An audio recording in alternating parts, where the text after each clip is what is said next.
नमस्कार दोस्तों, बहुत बहुत स्वागत है आप सभी का आपके अपने चैनल टारगेटेड 1 पे। मैं हूं अमृता और आज हम डिस्कस करने वाले हैं कुछ इंपॉर्टेंट क्वेश्चंस जो आप सभी के TGT biology, PGT biology, LT grade biology, GSC biology और सीपीएमटी के लिए बेहद ही इंपॉर्टेंट है। आज जो भी क्वेश्चन हम लेकर आए हैं वो सभी प्रश्न हैं जो किसी न किसी एग्जामिनेशन में ज़रूर आ चुके हैं और आपको पता होगा कि जिस तरीके से आपके पास टाइम बहुत कम है, आपके पास बिल्कुल भी समय नहीं है कि आप बैठ करके सारे सिलेबस को कंप्लीट करें। तो बेटर वे इज़, अब आपको क्या करना है, आपको वो सारे क्वेश्चंस को रिपीट करना है, उन एमसीक्यूज़ को रिवाइज करना है। हालांकि देखिए, आपने जब वो चीज़ें पढ़ी हुई हैं एक बारी तो आपको जस्ट रिवाइज करना है, ठीक है। तो आप जस्ट रिवाइज कीजिए और बिल्कुल स्मार्ट स्टडी कीजिए। दैट मीन्स कि आपको सिर्फ एमसीक्यू लगाने हैं और ये वही एमसीक्यू हैं जो आपके एग्जामिनेशंस के लिए इंपॉर्टेंट है, जो अदर एग्जामिनेशंस में आ चुके हैं। जैसे कि आपको कौन से एमसीक्यूज़ की प्रिपरेशन करनी है, आपको आर्मी स्कूल के टीजीटी की, केवीएस के टीजीटी की, यानी ऐसे क्वेश्चन जो ऑलरेडी केवीएस में आ चुके हैं, एनवीएस में आ चुके हैं, DSSB में आ चुके हैं, ठीक है। इसके साथ ही राजस्थान में आ चुके हैं, यूपीपीसीएस प्री में आ चुके हैं। तो ऐसे सारे क्वेश्चंस जो अलग अलग स्टेट्स में आ चुके हैं टीजीटी एग्जाम्स के लिए, तो वो एरिया आपके लिए बहुत ही ज़्यादा इंपॉर्टेंट है। और आज की सीरीज़ में हम वही सारे प्रश्न आपके लिए लेकर आए हैं जो कभी ना कभी किसी न किसी एग्जामिनेशंस में आ चुके हैं। तो प्लीज़ वीडियो को एंड तक देखें क्योंकि आज की सीरीज़ आप सभी के लिए बहुत ही ज़्यादा हेल्पफुल होगी आपके एग्जामिनेशंस में। तो चलिए टाइम ना वेस्ट करते हुए स्टार्ट करते हैं आज की सीरीज़। लेकिन सीरीज़ स्टार्ट करने से पहले एक इन्फॉर्मेशन आप सभी के लिए कि अगर आप हमारे टेलीग्राम परिवार का एक सदस्य बनना चाहते हैं तो डिस्क्रिप्शन बॉक्स में दिए गए लिंक पे क्लिक करके आप हमारे टेलीग्राम चैनल को ज्वाइन कर सकते हैं। चलिए अब बढ़ते हैं आज के पहले प्रश्न की तरफ। तो दोस्तों, आज का टॉपिक स्टार्ट करने से पहले, आज की क्वेश्चन आंसर की सीरीज स्टार्ट करने से पहले एक रिक्वेस्टेड कंटेंट जो कि हमारे टेलीग्राम परिवार के एक सदस्य ने पूछा था कि मैम जो वेरियस टाइप्स ऑफ ओवरीज होती हैं, यानी कि एपिगाइनस, पैरीगाइनस और हाइपोगाइनस, और इसके साथ में रेसिमोस और साइमोस जो इन्फ्लोरेसेंस हम टर्म यूज़ करते हैं, तो वो होता क्या एग्जैक्टली। तो देखिए, सबसे पहले हम बात करते हैं ओवरी के पोजीशंस के बारे में, फिर हम रेसिमोस साइमोस के बारे में डिस्कशन करेंगे। सबसे पहली बात यहाँ पे देखिए, एपिगाइनस क्या होती है। तो देखिए, एक जो फ्लावर्स होते हैं उनमें उनके सारे पार्ट्स होते हैं, उनके अरेंजमेंट की एक एक्सेस होती है। जैसे यहाँ पे आप देखेंगे तो ये है एक्सेस, यहाँ पे आप देखेंगे तो ये है एक्सेस, यहाँ पे देखेंगे तो ये है एक्सेस, ठीक है। अब देखिए, इस एक्सिस के ऊपर या नीचे कहाँ पर ओवरी एग्जिस्ट कर रही है, इस पर ये जो होता है, यही जो टर्म है वो यूज़ हो रहा है, ठीक है। एपिगाइनस तब बोला जाएगा जबकि गाइनोशियम यानी कि जो ओवरी है उसके ऊपर सारे पार्ट्स जो होते हैं वो अरेंज होते हैं, जैसे कि कैलिक्स, करोला, ठीक है, एंड्रोशियम, ये सभी अगर ऊपर अरेंज्ड है और जो ओवरी है वो नीचे दबी हुई है तो ये कहलाएगी आपकी एपिगाइनस कंडीशन। और यहाँ पे ओवरी क्या है, इन्फीरियर है, ठीक है। इन्फीरियर मतलब दबी हुई, ठीक है। ये आपको कंडीशन समझ में आई। दूसरी देखिए, दूसरी आपकी पेरिगाइनस कंडीशन, मतलब कि जिस एक्सिस में आपका सारा पार्ट अरेंज्ड है, ठीक है, उसी की एक्सिस में आपका जो है वो ओवरी अरेंज्ड है, लेकिन जो असल में जो लॉक्यूल्स हैं वो थोड़ा सा नीचे है, तो ये आपकी पोजीशन क्या कहलाएगी, पेरिगाइनस कंडीशन, ठीक है। और यहाँ ओवरी क्या होता है, यहाँ पे ओवरी सुपीरियर माना जाता है, ठीक है। सुपीरियर मतलब ये देखिए, ये आपका यहाँ से स्टार्ट हो रहा है फ्लावर का डिवीजन, ठीक है। फ्लावर के हर पार्ट्स में आपको सेपरेशन यहाँ से दिख रही है, तो यहीं से अगर आपका ओवरी इमर्ज कर रहा है तो that is called superior ovary condition. और इस एक्सिस से थोड़ा सा नीचे है लॉक्यूल्स, तो ये आपका क्या रहेगा, पेरिगाइनस कंडीशन, ठीक है। थर्ड देखिए, हाइपोगाइनस कंडीशन, मतलब कि जो स्टेमेंस, पेटल और कार्पल्स जो होते हैं वो उस ओवरी के बिल्कुल नीचे से स्टार्ट हो रहे हैं, तो ये आपका क्या कहलाएगा, हाइपोगाइनस कंडीशन। और यहाँ पर भी जो ओवरी है वो सुपीरियर मानी जाती है, ठीक है। तो इंपॉर्टेंट टर्म्स है यहाँ पर। अब देखिए, रेसिमोस के बारे में किसी ने पूछा था, तो गाइस देखिए, रेसिमोस और साइमोस के बीच में बहुत ही थोड़ा सा डिफरेंस है। वो क्या, तो देखिए, रेसिमोस में क्या होता है कि जो ओल्ड फ्लावर होता है ना बिल्कुल नीचे अरेंज्ड होता है, और जो न्यू फ्लावर होते हैं बिल्कुल टिप पे अरेंज्ड होते हैं, ठीक है। लेकिन साइमोस में क्या होता है, साइमोस में जो ओल्ड फ्लावर होता है बिल्कुल टिप पे अरेंज्ड होगा, और जो यंग फ्लावर्स होंगे वो साइड में अरेंज्ड होते हैं, ठीक है। तो इम्पॉर्टेंट था। दूसरी चीज़ की, रेसिमोस में आपको कुछ इस प्रकार अल्टरनेट टाइप की जो है वो फ्लावर्स की अरेंजमेंट दिखेगी, जबकि साइमोस में आपको कुछ इस प्रकार से नज़र आएगी, ठीक है। तो इम्पॉर्टेंट कॉन्सेप्ट था आप सभी के लिए। आपने बहुत बार जब हम फ्लोरल डायग्राम पढ़ते हैं तो वहाँ पे हम पढ़ते हैं ना रेसिमोस और साइमोस टाइप की इन्फ्लोरेसेंस, तो यहीं से जो टर्म्स है आपको समझ में आएंगे। इसके अलावा और भी आपका कोई डाउट है तो आप पूछ सकते हैं कमेंट बॉक्स के अंदर, ठीक है। चलिए नेक्स्ट कंटेंट पे आते हैं। तो आज की जो फैमिली है हमारी जिसके बारे में हम बात करने वाले हैं वो है U4BSC। ठीक है, देखिए अब U4BSC फैमिली स्टार्ट करने से पहले एक थोड़ा सा रिकैप कर लीजिए हर चीज़ का, उसके बाद जो है फिर हम आगे की तरफ बढ़ते हैं। ठीक है, क्वेश्चन आंसर की सीरीज़ की तरफ। तो देखिए अब जैसे कि हम पहले जो स्ट्रैटेजी यूज़ कर रहे थे, यानी कि सबसे पहले आपको दिमाग में रखना है उन एग्जाम्पल्स को जो इस फैमिली को बिलोंग करते हैं, और उसके बाद आपको उन एग्जाम्पल्स के अंदर ये कैरेक्टरिस्टिक फीचर देखने हैं कि हाँ वो प्लांट जो दिखता है वो कैसा है। तो देखिए U4BSC फैमिली का सबसे कॉमनेस्ट जो एग्जाम्पल है वो होता है कैस्टर। ठीक है, कैस्टर मतलब होता है अरंडी का पेड़। तो आपने कई बार देखा होगा कचड़ों में आपको नज़र आएगा। ठीक है, अरंडी का पेड़ मतलब आपको नज़र आएगा पपीते की तरह उसकी कुछ लीव्स होती हैं, और उसके जो बीज होते हैं ऑस्ट्रिच के अंडे की तरह, मतलब छोटे छोटे एकदम प्लेन होते हैं, और वो बालों के लिए यूज़ होता है। अच्छा, अगर आपने कैस्टर नहीं देखा है तो जेट्रोफा का पेड़ देखा ही होगा, जो कि हर स्टेशन के आगे आजकल लगा दिखाई देगा आपको। ठीक है, स्टेशन के आसपास में जेट्रोफा, जो कि बायोडीजल के नाम से भी जाना जाता है, बायोडीजल प्लांट के नाम से जाना जाता है। तो ये भी इम्पॉर्टेंट कॉन्सेप्ट था। इन दोनों पेड़ों को आप देख लीजिए, उसके बाद फिर आप देखिए कि क्या जो होता है U4BSC फैमिली के अंदर इम्पॉर्टेंट कैरेक्टरिस्टिक फीचर। तो सबसे पहले बात करी जाए यहाँ पे,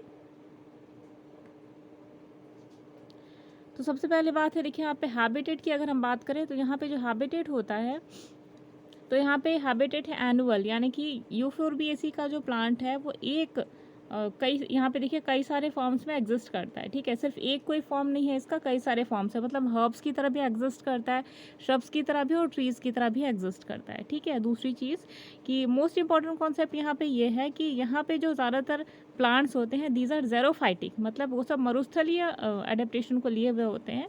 दूसरी चीज़, इनके अंदर लेटेक्स यानी कि मिल्की जूस जो होता है वो पाया जाता है ज़्यादातर प्लांट्स के अंदर। ठीक है, हर प्लांट के अंदर नहीं पाया जाता, लेकिन ज़्यादातर प्लांट्स के अंदर एक मिल्की जूस यानी कि लेटेक्स पाया जाता है। ठीक है, तो यहाँ पे हैबिटेट के बारे में आपने देखा, हर्ब भी होते हैं, श्रब भी होते हैं, ट्रीज़ के रूप में भी प्रेजेंट होते हैं।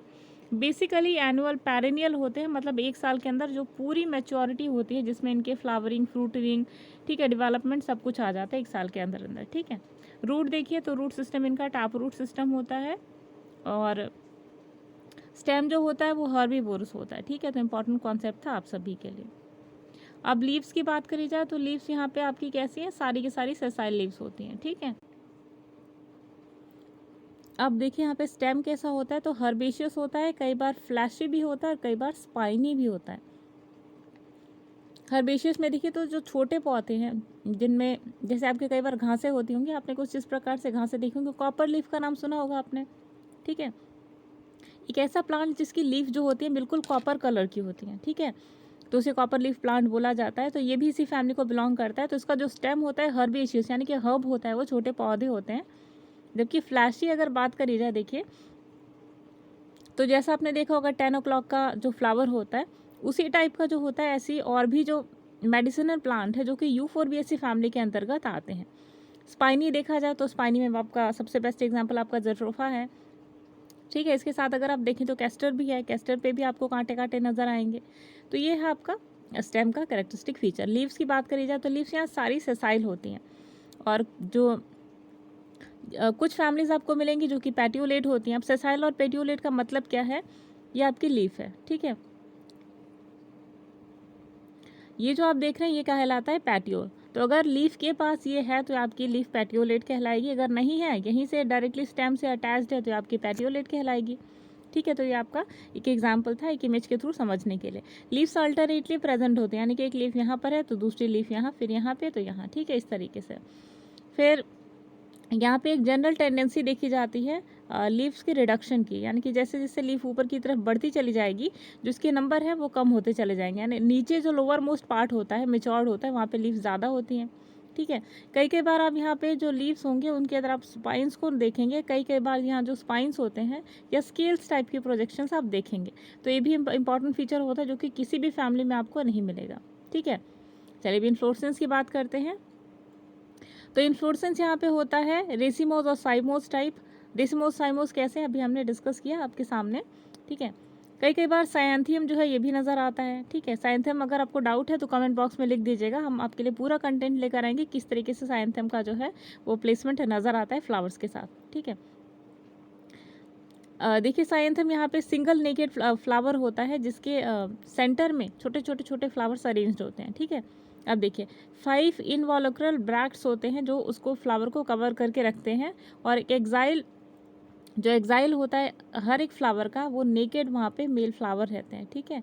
तो ये इंपॉर्टेंट फैक्टर था आप सभी के लिए। मान लीजिए एक्सेस है तो यहाँ पे एक नेकेड मेल फ्लावर रहता है, और बाकी नीचे नीचे जो होते होंगे वो फीमेल फ्लावर्स प्रेजेंट होते हैं, ठीक है। फ्लावर देखिए कैसा होता है, तो फ्लावर के पास फ्लावर पेडिसलेट होता है, मतलब फ्लावर के नीचे जो डंठल है वो लगी हुई होती है, ठीक है। ब्रैक्टेट होती है, यानी कि जो फ्लावर है उसके नीचे एक ब्रैक्ट प्रेजेंट होता है, यानी कि छोटी लीफ जो होती है प्रेजेंट होती है। फ्लावर यहाँ पे कैसा एक्टिनोमॉर्फिक, कैसे एक्टिनोमॉर्फिक है, देखिए ये आपका एक प्लेन ऑफ एक्सिस है, यहाँ से भी 2 पार्ट्स में इक्वल डिवाइड हो जाएगा, ठीक है। दूसरी प्लेन एक्सिस है, यहाँ से भी 2 पार्ट्स में डिवाइड हो जाएगा। तीसरी प्लेन एक्सिस है, यहाँ से भी इक्वल पार्ट्स में डिवाइड हो जाएगा। तो टोटल यहाँ पे 3 प्लेन्स दिख रही हैं जहाँ से ये जो फ्लावर है वो इक्वल हेल्थ में डिवाइड हो जाएगा, इसीलिए आपका क्या कहलाएगा, एक्टिनोमॉर्फिक, ठीक है। फ्लावर रेगुलर है, कंप्लीट है, सॉरी फ्लावर रेगुलर है लेकिन इनकम्प्लीट है, ठीक है। यूनिसेक्सुअल माना जाता है, दैट मीन्स इसीलिए इनकम्प्लीट है क्योंकि इसके अंदर जो दोनों गैमेट्स होते हैं, मेल और फीमेल गैमेट, ये एक ही जगह प्रेजेंट नहीं होते, इसलिए क्या कहलाता है आपका, इनकम्प्लीट। अब देखिए क्वेश्चन कैसे आता है, क्वेश्चन आएगा आपका कि the flowers of Euphorbiaceae family are, ठीक। तो आपको एग्जाम्पल दिया रहेगा, एक में लिखा गया कंप्लीट, एक में लिखेगा यूनिसेक्सुअल, एक में लिखेगा हाइपोगाइनस, ठीक है, और एक में लिखेगा बाइसेक्सुअल, ठीक। या फिर या फिर लास्ट ऑप्शन में आपके लिख देगा ऑल ऑफ द एबव। तो आपको क्या करना होगा, ऑल ऑफ द एबव पे क्लिक करना होगा, लेकिन ये तभी आप कर पाएंगे जब आपके पास नॉलेज स्ट्रांग होगी। अभी हमने कहा फ्लावर इनकम्प्लीट है, क्यों इनकम्प्लीट है, क्योंकि ये यूनिसेक्सुअल है, दैट मीन्स कि एक फ्लावर के अंदर दोनों गैमेट्स प्रेजेंट हो, ऐसा पॉसिबल नहीं होता। हाइपोकाइनेस है ओवरी होती है, जो कि हमने अभी डिस्कस किया है, ठीक है। पैरियन देखिए कैसा होता है, तो 5 पैरियंथ लीव्स होती हैं इसके अंदर। कई बार आप देखेंगे पैरियंथ यहाँ पे टोटली एब्सेंट होता है, ठीक। अब देखिए स्टेमिन कैसा होता है, तो 5 स्टेमिन यहाँ पे होते हैं, फ्री होते हैं, मतलब एक दूसरे के साथ अटैच्ड नहीं होते, जैसे कि आप अपनी इमेज में यहाँ पर देख रहे हैं, ठीक है। अगला देखिए कार्पल, यहाँ पे कैसा होता है, ट्राई कार्पेलरी आपको जो फ्लावर है वो नज़र आएगा, ठीक है। सिन कार्पस ओवरी नज़र आती है, एक्साइल प्रेजेंटेशन यहाँ पे होती है। फ्रूट्स कैसे होते हैं, सीजो कार्पिक होते हैं, रेगमा, ठीक है, और कैप्सूल लाइक फ्रूट भी आपको नज़र आते हैं, ठीक। सीड यहाँ पे एंडोस्पर्मिक होती है, एंडोस्पर्मिक जो होता है उसकी फॉर्मेशन आपको नज़र आएगी सीड के रिलेशन में, ठीक है। तो यहाँ पे ख़त्म होता है आज का हमारा सेक्शन, जहाँ पे हमने यूफोरबिएसी फैमिली के बारे में डिस्कशन किया। एग्जाम्पल में आप देख लीजिए, जेट्रोफा आता है आपका, ठीक है, कैस्टर ऑयल आता है, सॉरी कैस्टर ऑयल नहीं, कैस्टर ट्री, ठीक है। और दूसरी चीज़ है आपका, एक और एग्जाम्पल बेस्ट है, देखिए कॉपर लीफ, जो कि आपने बहुत बार देखिए। कॉपर लीफ क्या एक ऐसा कोई स्पेसिफिक प्लांट नहीं है जिसे आप ऑर्नामेंटेशन के लिए घर पे लगाएं, ये वो प्लांट्स है जो आपको जंगलों में नज़र आएंगे, ठीक है। एक और घास होती है जिसे दूध घास कहा जाता है, दूध नहीं, दूध वाला घास, ठीक है, यानी मिल्क प्लांट। ऐसा इसलिए कहा जाता है क्योंकि उस घास को खाने के बाद जो गाय वगैरह हैं, जो मवेशी हैं, वो ज़्यादा दूध देते हैं, तो वो भी यूफोरबिएसी फैमिली के अंतर्गत आता है। लेकिन वो घासें आपको रेयरली नज़र आती हैं, इसीलिए ना हमने आपको वो एग्जाम्पल बताएं जो आप डे टू डे लाइफ में देख सकते हो, ठीक है। चलिए, तो वो तो थी आपकी यूफोरबिएसी फैमिली की बात है। अब हम बात करते हैं क्वेश्चन आंसर की सीरीज़ की। तो आज की क्वेश्चन आंसर की सीरीज का सबसे पहला प्रश्न है, in invertebrates the haemoglobin in present in, यानी कि जो अकशेरुकी प्राणी होते हैं उनमें हीमोग्लोबिन कहाँ पाया जाता है।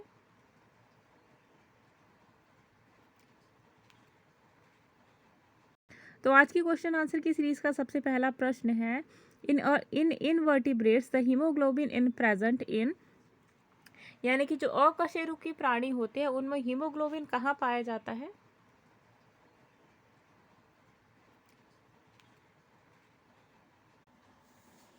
तो देखिए अब हम आते हैं अपने प्रश्न उत्तर की श्रृंखला के ऊपर, यानी कि आज हम आते हैं क्वेश्चन आंसर की सीरीज पे अभी, ठीक है। अब देखिए पहला प्रश्न है आज की सीरीज का, in invertebrates the haemoglobin is present in, यानी कि जो अकशेरुकी प्राणी हैं उनके अंदर हीमोग्लोबिन जो है वो कहाँ पे पाया जाता है, आपको बताना है। तो चारों ऑप्शन देखिए, सबसे पहला आपका ऑप्शन है एरिथ्रोसाइट्स, यानी कि लाल रुधिर कणिकाएं। ऑप्शन नंबर बी यानी कि ल्यूकोसाइट्स, यानी कि श्वेत रुधिर कणिकाएं। ऑप्शन नंबर सी है आपका ब्लड प्लाज्मा, यानी कि रक्त प्लाज्मा। और ऑप्शन नंबर डी है आपका थ्रोम्बोसाइट्स, यानी कि थ्रोम्बोसाइट सेल्स में, ठीक। अब देखिए, जो इनवर्टिब्रेट्स होते हैं यानी कि जो अकशेरुकी होते हैं, इनके अंदर जो ब्लड प्लाज्मा है, सॉरी, जो हीमोग्लोबिन है वो पाया जाता है इनकी किसके अंदर, इनके ब्लड प्लाज्मा के अंदर। ठीक है, ब्लड प्लाज्मा। अब आप कहेंगे कि जो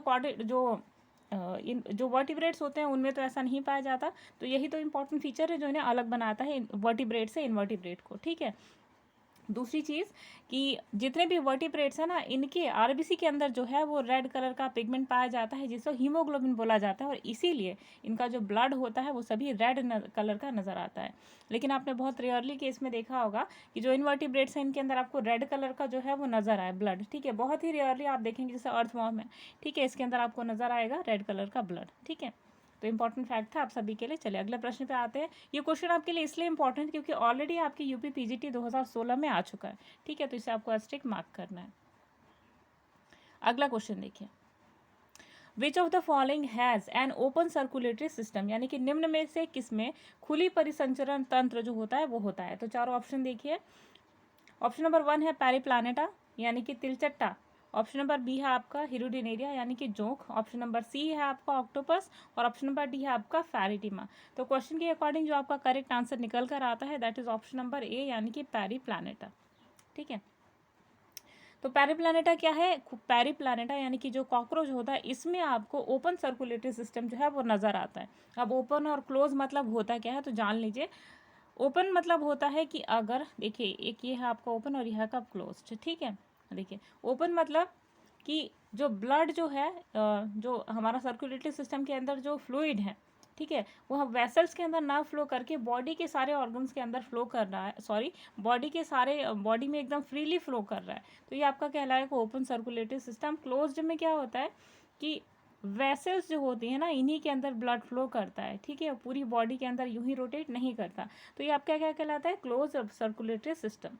हम यानी कि जो ह्यूमन बींग्स हैं इनके अंदर जो सर्कुलेटरी सिस्टम होता है दैट इज क्लोज टाइप, और जो इनवर्टिब्रेट्स हैं आपके उनके अंदर आपको नजर आएगा ओपन टाइप। ठीक है, तो यहाँ पे देखिए क्वेश्चन के according your correct answer should भी ऑप्शन नंबर ए यानी कि पैरीप्लानेटा। ठीक है, पैरीप्लानेटा के अंदर यानी कि कॉकरोच के अंदर एक लॉक्यूलर पाया जाता है। उसी लॉक्यूलर के अंदर से क्या होता है ना कि ब्लड जो है वो इधर से उधर बहते रहता है। ठीक है, इनमें बहने वाला जो पदार्थ होता है वो रेड लिम्फ कहलाता है। ठीक है, दूसरी चीज़ कि कॉकरोच जो होता है, कॉकरोच के ब्लड में हीमोसाइट सेल्स पाई जाती हैं, और कॉकरोच का जो दिल होता है वो सकरा यानी कि जो ट्यूबुलर कई सारे सेक्शंस में डिवाइडेड होता है। तो कॉकरोच के पास करीबन 13 चैम्बर्ड हार्ट होता है जो कि इसे सारे ऑर्गेनिज्म से अलग बनाता है। 13 चैम्बर्ड हार्ट। ठीक है, कई लोगों ने पढ़ा हुआ है, थोड़ा सा कन्फ्यूजन उनको होता है कि उनके पास 13 दिल होते हैं। 13 दिल नहीं होते, 13 चैम्बर्ड वाला दिल होता है। ठीक है, तो इंपॉर्टेंट कॉन्सेप्ट था आप सभी के लिए।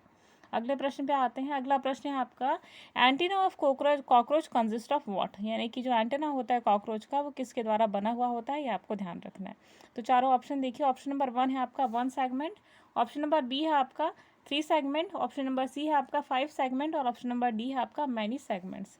तो क्वेश्चन के अकॉर्डिंग जो आपका करेक्ट आंसर निकल कर आता है that is option number D यानी कि मैनी सेगमेंट्स। तो जो एंटीना होता है कॉकरोच का वो कई सारे सेगमेंट्स के द्वारा बना हुआ होता है, ये आपको ध्यान रखना है।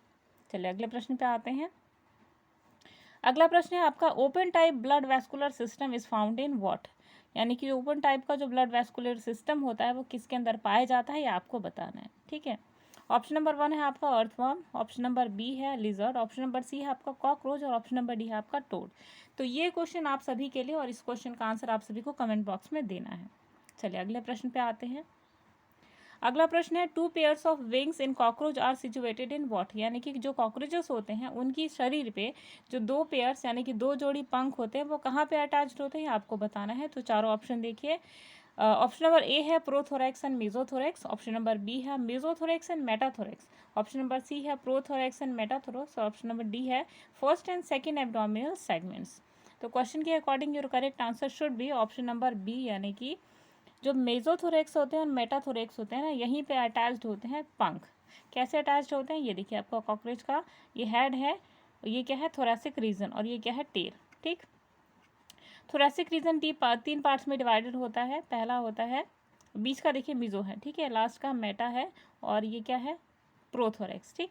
तो पंख यहाँ पे अटैच्ड होते हैं, यहाँ पे एक और यहाँ पे एक, फिर यहाँ पे एक और यहाँ पे एक, ठीक है। यानी टोटल मीजोथोरेक्स और मेटाथोरेक्स में पंख अटैच्ड होते हैं, ठीक है।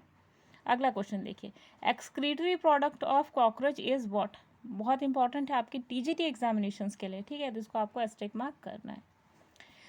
तो क्या है आपका question, excretory product of cockroach is what. तो कॉकरोच अपनी जो बॉडी से जो अपशिष्ट पदार्थ जो है उन्हें रिलीज करता है, तो वो कौन सा होता है। ऑप्शन नंबर ए है आपका अमोनिया, ऑप्शन नंबर बी है आपका यूरिया, ऑप्शन नंबर सी है आपका यूरिया एंड अमोनिया, और ऑप्शन नंबर डी है आपका यूरिक एसिड। तो क्वेश्चन के according your correct answer should be option number D. यानी कि जो कॉकरोचेस होते हैं उसके अंदर जो एक्सक्रीटरी प्रोडक्ट होता है यानी कि अपशिष्ट पदार्थ होता है वो होता है यूरिक एसिड। बहुत ही इंपॉर्टेंट है।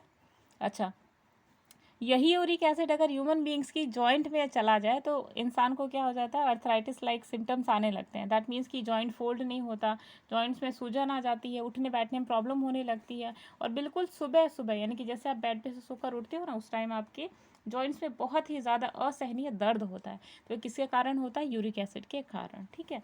तो यूरिक एसिड कहाँ से रिलीज होता है, as a excretory product cockroach से। अगला क्वेश्चन देखिए, the correct sequence of parts of the alimentary canal of cockroach is. अब देखना है आपको कि चारों ऑप्शन देखिए, और इन चारों ऑप्शंस में से जो एलिमेंट्री कैनाल है कॉकरोच की वो किस तरीके से सीक्वेंस में अरेंज होती है आपको बताना है। तो चारों ऑप्शन देखिए, ऑप्शन नंबर 1 है आपका ईसोफेगस, फेरिंग्स, गीजर्ड क्रॉप, मेजेंटेरॉन, कोलन और इलियम, ठीक है। ऑप्शन नंबर बी है आपका फेरिंग्स, ईसोफेगस, गीजर्ड क्रॉप, मेसेंटेरॉन, इलियम और कोलन। ऑप्शन नंबर सी है आपका ईसोफेगस, फेरिंग्स, क्रॉप, गीजर्ड, मेसेंटेरॉन, कोलोन और इलियम, और ऑप्शन नंबर डी है आपका फेरिंग्स, ईसोफेगस, क्रॉप, गेजर, मेसेंटेरॉन और कोलन, इलियम आदि, ठीक है। तो क्वेश्चन के अकॉर्डिंग जो आपका करेक्ट आंसर है यह है आपका ऑप्शन नंबर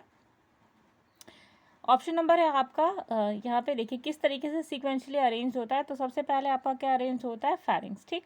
तो उसके बाद आपका अरेंज होता है ईसोफेगस, उसके बाद फिर आपका क्या है, क्रॉप है, ठीक है। उसके बाद क्या है, गिजर्ड, और उसके बाद क्या है, मेसेंटेरॉन, और उसके बाद क्या है, कोलोन, ठीक। तो यहाँ पे देखिए जो करेक्ट आंसर आपका निकल कर आता है ये है आपका ऑप्शन नंबर बी, ठीक है। पहले फेरिंग्स, फिर ईसोफेगस, फिर उसके बाद क्रॉप। एक सेकेंड, यहाँ पे थोड़ी सी आपको डिफिकल्टी होगी गाइस, वो जो क्वेश्चन है उसमें थोड़ा सा मिसप्रिंट आपको नजर आएगा। यहाँ पे जो आप इसे इलियम देख रहे हैं ना, इसे यहाँ पे इलियम नहीं होकर के कोलोन होना चाहिए था, ठीक है। और इलियम इधर और कोलोन इधर होना चाहिए था, तो आप अपने से करेक्ट कर लीजिएगा, ठीक है। सारा सीक्वेंस यही है, बस इलियम को यहाँ इधर कर दीजिए और कोलोन को यहाँ पे कर दीजिए, यह है आपका करेक्ट आंसर, ठीक है। अगला क्वेश्चन देखिए, अगर आपको कोई डाउट है तो आप नेट पे सर्च भी कर सकते हैं, जो आपको करेक्ट सीक्वेंस आपको मिलेगा वही होगा, ऑप्शन नंबर डी जो है वही, ठीक है। देखिए अब नेक्स्ट क्वेश्चन पे आते हैं, prothoracic gland are found in what. यानी कि जो प्रोथोरेसिक ग्लैंड है वो कहाँ पे पाया जाता है ये आपको बताना है। तो चारों ऑप्शन देखिए, ऑप्शन नंबर ए है आपका टीनिया, ऑप्शन नंबर बी है आपका पेरीप्लानेटा, ऑप्शन नंबर सी है पायला, और ऑप्शन नंबर डी है आपका हिरुडिनेरिया। तो क्वेश्चन के अकॉर्डिंग जो आपका करेक्ट आंसर निकल कर आता है ये है ऑप्शन नंबर बी यानी कि पायला, सॉरी ऑप्शन नंबर बी यानी कि पेरीप्लानेटा, ठीक है। अब देखिए एक्स्ट्रा फैक्ट के रूप में ध्यान रखिए कि प्रोथोरेसिक ग्लैंड जो होता है ये पेरीप्लानेटा जो होता है उसके अंदर पाया जाता है। इसका फंक्शन क्या होता है, तो ये एक हार्मोन का सिक्रीशन करता है जिसे कहते हैं एक्डाइसोम, ठीक है। कौन सा हार्मोन का सिक्रीशन करता है, एक्डाइसोम, ठीक है। तो कॉर्पोरा अलेटा जो होता है वो सिक्रीट करता है जुवेनाइल ग्रोथ हार्मोन, और ये जो होता है पेरीप्लानेटा वो सिक्रीट करता है हार्मोन, जो प्रोथोरेसिक ग्लैंड होता है वो किसका सिक्रीशन करता है, हार्मोन एक्टियोसोम, ठीक है। तो इंपॉर्टेंट कॉन्सेप्ट था आप सभी के लिए। अगला प्रश्न देखिए, अगला प्रश्न है neurogenic heart is found in what. यानी जो न्यूरोजेनिक हार्ट होता है वो कहाँ पे पाया जाता है आपको बताना है। तो चारों ऑप्शन आप सभी की स्क्रीन पे, ऑप्शन नंबर 1 है आपका king crab, option number B है आपका स्नेल, ऑप्शन नंबर सी है आपका कॉकरोच, और ऑप्शन नंबर डी है आपका लीच। तो क्वेश्चन के अकॉर्डिंग जो आपका करेक्ट आंसर निकल कर आता है that is option number C यानी कि ऑप्शन नंबर सी यानी कि कॉकरोच, ठीक। अब तो कॉकरोच के अंदर देखिए न्यूरोजेनिक हार्ट पाया जाता है। तो इस प्रकार के हृदय में जो कार्य विधि होती है वो नर्व के द्वारा संचालित होती है, यानी जो नर्व्स होती हैं वो कंट्रोल करती हैं सारी एक्टिविटीज़, किसकी, सारी एक्टिविटीज़ कंट्रोल करती हैं एक हार्ट की, किसकी, कॉकरोचेस की, ठीक है। तो इंपॉर्टेंट कॉन्सेप्ट था आप सभी के लिए। अगला क्वेश्चन देखिए, collateral gland of cockroach helps in what, यानी कि जो कॉकरोच के अंदर कोलेटरल ग्रंथि होती है तो इसका कार्य क्या होता है, आपको बताना है।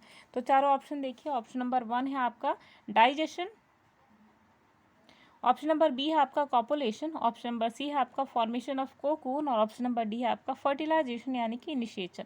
तो क्वेश्चन के अकॉर्डिंग जो आपका करेक्ट आंसर निकल कर आता है that is option number C, यानी कि फॉर्मेशन ऑफ कोकून। तो कोलेटरल ग्लैंड का जो फंक्शन होता है वो होता है फॉर्मेशन ऑफ कोकून। ठीक है, अब देखिए एक्स्ट्रा फैक्ट के रूप में ध्यान रखिए कि कॉकरोच के अंदर जो कोलेटरल ग्रंथि होती है इसका कार्य क्या होता है, अंड प्रभर यानी कि अंड कवच अर्थात जो ऊतक होता है उसका निर्माण करना होता है। लेकिन यहाँ पे जो ऊतक होता है इसका वही कार्य है जो कि कोकून का होता है, और इसी आधार पर जो आपका क्वेश्चन है उसका करेक्ट आंसर है आपका ऑप्शन नंबर सी। ठीक है, अब ये देख लीजिए कि यहाँ पे अंडों का जो फर्टिलाइजेशन होता है उसके बाद जो माता कॉकरोच होती है वो कोलेटरल ग्लैंड के द्वारा स्रावित किया हुआ जो पदार्थ है वो जनन में आते हैं। ठीक, अब देखिए बाइकोलेटरल ग्रंथि एक दूधिया घुलनशील प्रोटीन जो होता है उसको दाई में जो होती है उसको ट्रांसफर करती है। ठीक है, और इसका क्या नाम होता है, डाईहाइड्रोक्सिल फेनोल नामक जो जल सदृश पदार्थ होता है उसी को यहाँ से स्रावित करती है, रिलीज करती है। ठीक है, अब ये दोनों पदार्थ मिल करके स्कॉलरी प्रोटीन बनाते हैं जो कि फर्टिलाइजेशन के लिए एक इंपॉर्टेंट फैक्टर होता है। ठीक है, तो इंपॉर्टेंट कॉन्सेप्ट था आप सभी के लिए। अगले क्वेश्चन पे आते हैं। अगला क्वेश्चन है आपका egg of cockroach is what. तो तिलचट्टे का जो अंडा होता है वो कैसा होता है आपको बताना है। तो चारों ऑप्शन देखिए, ऑप्शन नंबर 1 है आपका आइसोलेसिथल, ऑप्शन नंबर बी है आपका मेजोलेसिथल, ऑप्शन नंबर सी है आपका टेलोलेसिथल, ऑप्शन नंबर डी है आपका सेंट्रोलेसिथल। तो क्वेश्चन के अकॉर्डिंग जो आपका करेक्ट आंसर निकल कर आता है ये है ऑप्शन नंबर डी, यानी कि सेंट्रोलेसिथल। ठीक, अब देखिए ऑप्शन नंबर डी में क्वेश्चन आपको जो आंसर था उसमें हमने देखा कि अंडे का जो अंडा जो होता है कॉकरोच का वो कैसा होता है, सेंट्रोलेसिथल। तो इसका अर्थ क्या होता है चलिए देखते हैं। तो जितने टाइप के अंडे होते हैं बेसिकली सभी के बारे में बात ही कर लेते हैं। तो सबसे पहले हम बात करेंगे एलोसीथल। एलोसीथल एग जो होता है वो ह्यूमंस में पाया जाता है, और दूसरे जो स्तनधारी होते हैं जैसे कि प्लस जिनमें प्लेसेंटर मैमल्स होते हैं ना उन सभी के अंदर आपको क्या नज़र आएगा, एलोसीथल एग। ठीक है, दूसरा देखिए माइक्रोलेसीथल, तो इसका एग्जांपल है एकाइनोडर्मेटा, सी अर्चिन, ठीक है, ब्रोंकियोस्टोमा, एम्फियोक्सिस और म्यूसिपल्स जो होते हैं इसके एग्जांपल्स हैं माइक्रोलेसीथल में। ठीक है, मीजोलेसीथल में क्या है कि लकफिशियल जो होता है जो कि मेंढक टोड होता है उन सब में आपको नज़र आएगा मेजोलेसिथल। ठीक है, तो सारे इंपॉर्टेंट एग्जाम्पल्स है जो हमने यहाँ पे देखे। ठीक है, अगला क्वेश्चन देखिए, the most swollen segment in the leg of cockroach is, यानी कि तिलचट्टे के पैर का सबसे अधिक फूला हुआ खंड क्या होता है, तो ये आपको बताना है। तो चारों ऑप्शन देखिए आपकी स्क्रीन पे। सबसे पहला ऑप्शन है आपका कॉक्सा, ऑप्शन नंबर बी है आपका फीमर, ऑप्शन नंबर सी है आपका ट्रोकैंटर, और ऑप्शन नंबर डी है आपका टार्सस। तो क्वेश्चन के अकॉर्डिंग जो आपका करेक्ट आंसर निकल कर आता है ये है आपका ऑप्शन नंबर ए, यानी कि कॉक्सा। ठीक है, तो यहाँ पे जो सबसे फूला हुआ सेगमेंट होता है तिलचट्टे के पैर का उसे क्या कहा जाता है, कॉक्सा। ठीक है, अगला क्वेश्चन देखिए। अगला क्वेश्चन है prothoracic gland are found in what, यानी कि यहाँ पर जो अग्रवक्षीय ग्रंथि है वो किन में पाई जाती है आपको बताना है। तो पहला ऑप्शन है आपका टीनिया, ऑप्शन नंबर बी है पेरिप्लानेटा, ऑप्शन नंबर सी है आपका पाइला। तो क्वेश्चन के अकॉर्डिंग जो आपका करेक्ट आंसर निकल कर आता है ये है आपका ऑप्शन नंबर बी, यानी कि पेरिप्लानेटा। ठीक है, पेरिप्लानेटा यानी कि जो कॉकरोच होता है इसके अंदर पाई जाती है प्रोथोरेसिक ग्रंथि। ठीक है, अब देखिए एक डायसोम जो नामक हार्मोन होता है इसी को रिलीज करने के लिए प्रोथोरेसिक ग्लैंड जो होता है वो रिस्पॉन्सिबल होता है। और अगला क्वेश्चन है देखिए, the unit of compound I of cockroach is what, यानी कि कॉकरोच के संयुक्त नेत्र की जो इकाई है वो क्या है आपको बताना है। तो चारों ऑप्शन देखिए, ऑप्शन नंबर 1 है आपका नेफ्रीडिया, ऑप्शन नंबर बी है आपका ओमेंटिडियम, ऑप्शन नंबर सी है आपका फैलोमियर, और ऑप्शन नंबर डी है आपका प्लांटुला। तो क्वेश्चन के अकॉर्डिंग जो करेक्ट आंसर आपका निकल कर आता है that is option number B, यानी कि ओमेंटिडियम। ठीक, अब देखिए ऑर्थोपोडा यानी कि जो कॉकरोच किसको बिलोंग करता है, फाइलम को ऑर्थोपोडा। तो इनके अंदर जो आइज होती है ना बेसिकली वो कंपाउंड टाइप की आइज मानी जाती है। कंपाउंड मतलब संयुक्त नेत्र। तो इनकी जो इकाई होती है वो होती है सिंगुलर ओमेंडिडियम। ठीक, और ये जो होती है उसकी यूनिट होती है। अब देखिए ओमेंडिडियम में प्रकाश ग्राही ग्रंथियाँ होती हैं जो कि सपोर्ट सेल और पिगमेंट सेल से घिरी हुई होती हैं। और इसके एग्जाम्पल में देख लीजिए कॉकरोच, दूसरा आपका मच्छर, तीसरा आपका मक्खी। ठीक है, तो इंपॉर्टेंट कॉन्सेप्ट था आप सभी के लिए। अगला क्वेश्चन देखिए, अगला क्वेश्चन है आपका क्लाइपेंस इन कॉकरोच इज, यानी कि तिलचट्टे में क्लाइपेंस का फंक्शन क्या होता है ये आपको बताना है। तो चारों ऑप्शन देखिए, चारों ऑप्शन है आपका पार्ट ऑफ हेड यानी कि सिर का भाग, ऑप्शन नंबर बी है आपका पार्ट ऑफ लेग यानी कि पैर का भाग, ऑप्शन नंबर सी है आपका पार्ट ऑफ विंग यानी कि पंख का भाग, और ऑप्शन नंबर डी है आपका पार्ट ऑफ थ्रोट यानी कि थॉर्स यानी कि थॉर्स का भाग। ठीक, तो क्वेश्चन के अकॉर्डिंग जो आपका करेक्ट आंसर है ये है ऑप्शन नंबर सी, यानी कि जो क्लाइपेंस होता है वो किसका भाग होता है, तो ये पंख का भाग होता है कॉकरोच के अंदर। ठीक है, अगला क्वेश्चन देखिए,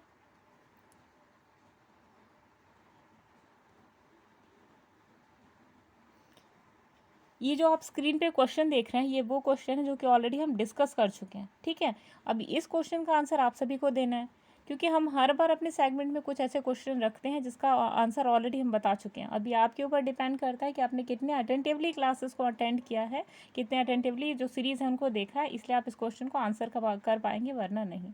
ठीक है, तो देखिए आज का जो क्वेश्चन है ये वाला, ये आप सभी के लिए होमवर्क। ठीक है, चलिए अगले क्वेश्चन पे बढ़े। अगला क्वेश्चन है आपका larva of house fly is called what. जो हाउस फ्लाई का लार्वा होता है उसे आप किस नाम से जानते हैं, आपसे क्वेश्चन पूछ रहा है।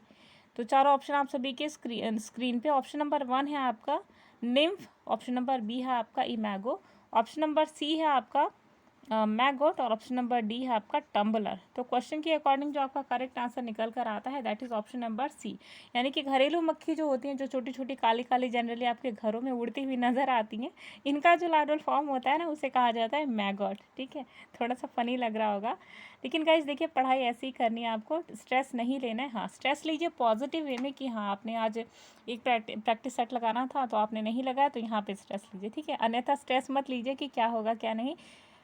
गीता का एक श्लोक याद करते रहिएगा और उसको फॉलो करते रहिए कि हमेशा कर्म कीजिएगा। ठीक है, फल की इच्छा मत कीजिए। हाँ, ये सोच के ज़रूर अपना कर्म कीजिए कि आपको फल मिलने वाला है। ठीक है, लेकिन हाँ पॉजिटिव अप्रोच रखिए, हर चीज़ जो होती है वो बहुत अच्छे तरीके से आपके लाइफ में होने वाली है। ठीक है, चलिए तो अगले क्वेश्चन पे आते हैं। चलिए अगले प्रश्न पे आते हैं। तो अगला प्रश्न है in male Palaemon appendix interna is found in what.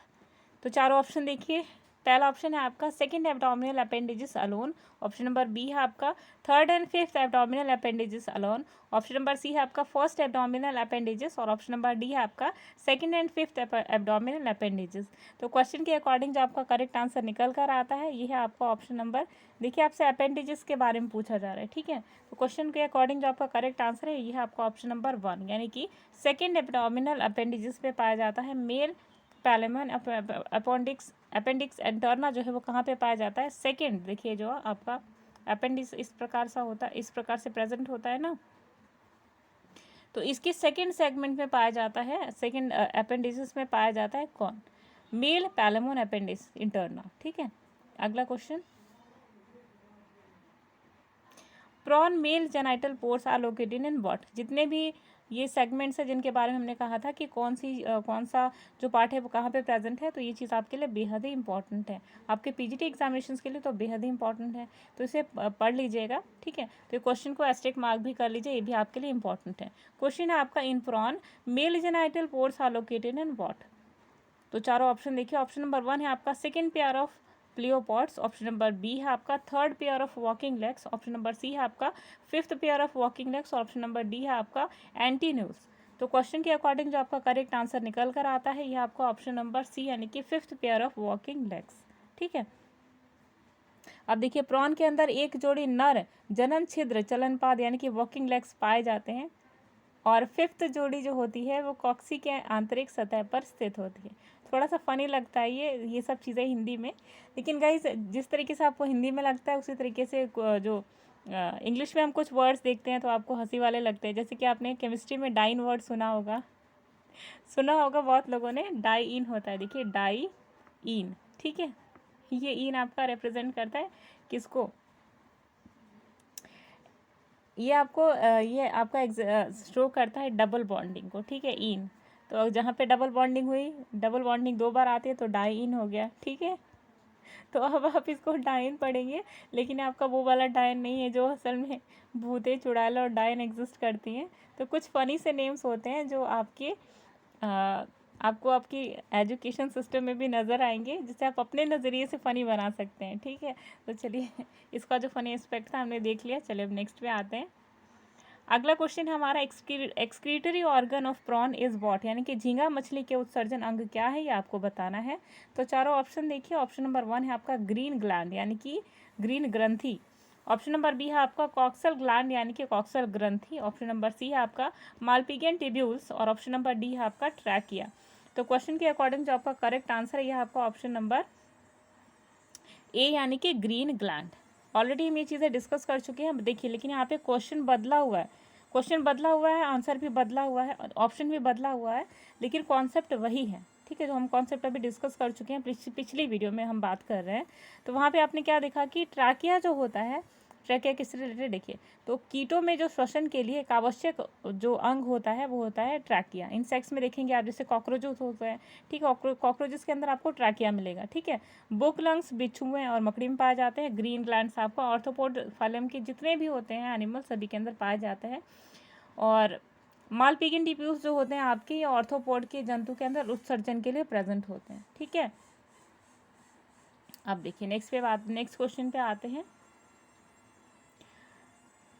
Green gland is the excretive organ of what, तो ये आपको बताना है। चारों ऑप्शन आप सभी की स्क्रीन पे। क्वेश्चन वही है, ऑप्शन बदला हुआ है, ध्यान दीजिएगा। ठीक है, अब देखिए क्वेश्चन का स्वरूप बदल गया, कॉन्सेप्ट आपने पढ़ा था, आपको क्वेश्चन कॉन्सेप्ट जो होगा वो पता भी होगा। ठीक, अब इस तरीके से क्वेश्चन को देखिए, the green gland is the excretory organ of what, तो ये आपको बताना है। चलिए चारों ऑप्शन देखिए। ऑप्शन नंबर 1 है आपका मोलस्का, ऑप्शन नंबर बी है आपका क्रस्टेशिया, ऑप्शन नंबर सी है आपका यूरोकॉर्डेटा, और ऑप्शन नंबर डी है आपका सिफेलोकॉर्डेटा। तो क्वेश्चन के अकॉर्डिंग जो आपका करेक्ट आंसर निकल कर आता है गाइस, वो है आपका ऑप्शन नंबर बी।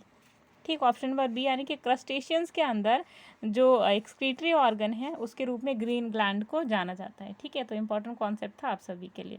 अब देख रहे हैं एक्स्ट्रा फैक्ट के रूप में ध्यान लीजिए। एक्स्ट्रा फैक्ट में देखिए कि फ्लेम सेल जो होती है वो किसके साथ में रिलेटेड है, प्लेटी हेलमिन्थीस। ठीक है, रेनेट सेल जो है वो एस्की हेलमिन्थीस के साथ एसोसिएटेड है। नेफ्रीडिया जो है आपका एनिलिडा के साथ एसोसिएटेड है। ठीक है, क्रैबर्स ग्लैंड जो है आपका मोलस्का के साथ है। ठीक है, मालपिगियन टिब्यूल्स जो है वो आपके ऑर्थोपोडा के साथ में है। उसी तरीके से कॉक्सल ग्लैंड जो है वो एरकनिड्स के साथ है। और क्लोरोगोगन सेल्स जो है आपके केचुए के साथ में एसोसिएटेड है, किसके तरह, एक एक्सक्रीटरी ऑर्गन की तरह, इनकी उत्सर्जी अंग की तरह प्रेजेंट होते हैं। ठीक है, अगला क्वेश्चन देखिए, the calyptras of the moss sporophyte is what. अब देखिए अभी हमने डिस्कस किया जूलॉजी के क्वेश्चन, अब हम आ गए हैं अपने बॉटनी के सेक्शन की तरफ। ठीक है, तो बॉटनी का सेक्शन गाइज, जो पहले हम सीक्वेंस लेकर के चलते थे, यानी पहले बॉटनी का और उसके बाद जूलॉजी का, तो ऐसा कुछ है नहीं। आप देखिए, आपको जो क्वेश्चन है आपको कलेक्टिवली ही मिलेंगे आपके क्वेश्चन पेपर में। ऐसा तो नहीं है कि आपका पहले बॉटनी आएगा या पहले जूलॉजी आएगा, और वैसे भी आपको अटेंड तो सारे ही क्वेश्चन करने हैं। ऐसा तो नहीं है कि आप पहले बॉटनी अटेंड करोगे या फिर जूलॉजी। तो चलिए ये सब बातों को पीछे छोड़ते हुए आगे क्वेश्चंस को देखते हैं। तो आज का जो बॉटनी के सेक्शन का हमारा पहला क्वेश्चन है वो है द कैलिप्ट्रास के बारे में पूछा जा रहा है कि calyptras of the moss sporophyte is what. ठीक है, तो क्वेश्चन के 4 ऑप्शन है, देखिए आप सभी के स्क्रीन पे। सबसे पहला आपका ऑप्शन है हैप्लॉइड, ऑप्शन नंबर बी है आपका डिप्लॉइड, ऑप्शन नंबर सी है आपका ट्रिप्लॉइड, और ऑप्शन नंबर डी है आपका पॉलीप्लॉइड।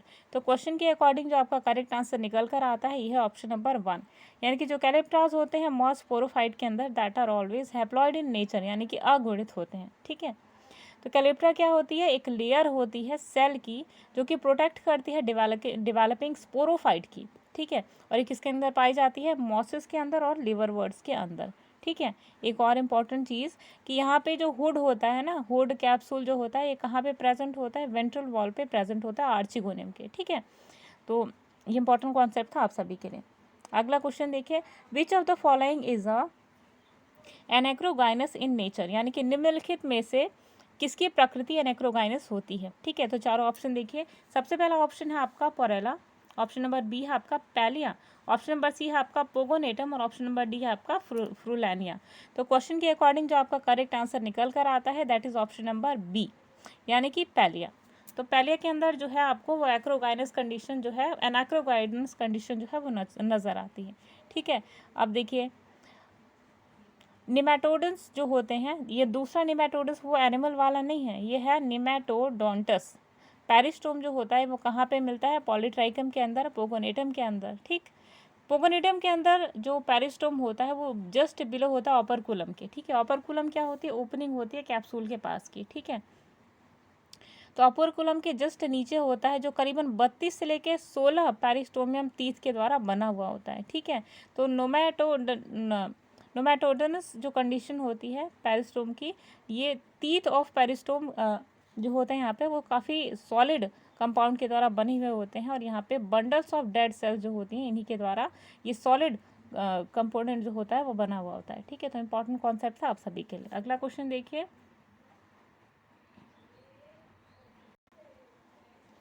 अब देखिए ये जो क्वेश्चन है ये आप सभी के लिए दिया हुआ है। तो क्वेश्चन है which of the following has nematodous peristome, यानी कि निम्नलिखित में से किस में निमेटोडॉन्स पेरिस्टोम जो है वो पाया जाता है, आपको बताना है। तो इस क्वेश्चन का आंसर आप सभी देंगे जो हमने अभी क्वेश्चन डिस्कस किया था, क्वेश्चन के साथ कॉन्सेप्ट, उसी कॉन्सेप्ट पे बेस्ड अभी का क्वेश्चन है। तो इस क्वेश्चन को आपको कमेंट बॉक्स में देना है।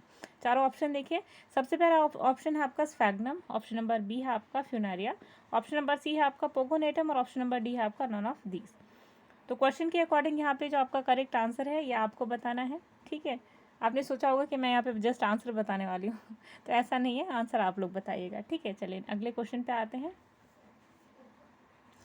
अगला क्वेश्चन है which one of the following bryophyte is characterised by the presence of single chloroplast in the gametophytic cell, यानी कि युग्मकोद्भिद कोशिका में एक अकेले क्लोरोप्लास्ट की उपस्थिति निम्नलिखित में से किस ब्रायोफाइट का लक्षण है? तो चारों ऑप्शन देख लीजिए। ऑप्शन नंबर 1 है आपका मार्केंशिया, ऑप्शन नंबर बी है आपका रिक्सिया, ऑप्शन नंबर सी है आपका फ्यूनेरिया, और ऑप्शन नंबर डी है आपका एंथोसिरोस।